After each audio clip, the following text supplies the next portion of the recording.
I am the Tofu Golem. Please enjoy the video. Log video captures flat footage with low contrast for easier color grading.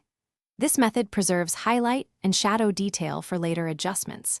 Use 10-bit recording and 10-bit color depth when available for better latitude. Set your camera to the specific log profile labeled as only way or your camera manufacturer equivalent. Record at 24 or 30 FPS, depending on your final delivery frame rate. Keep ISO low to moderate to avoid noise, while maximizing dynamic range for grading.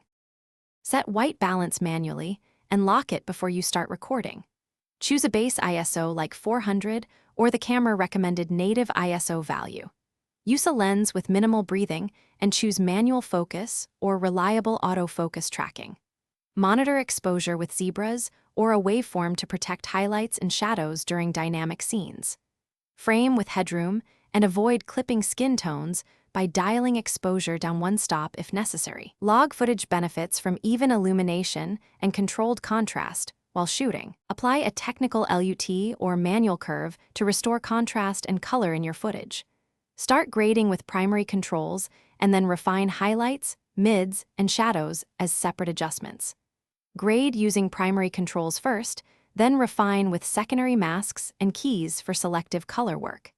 Use scopes to match exposure and color between shots for consistent continuity in the timeline. Export with 10-bit color and high bitrate like 50 Mbps or higher for delivery to preserve grading headroom. Thanks for watching. Consider subscribing if we helped you today.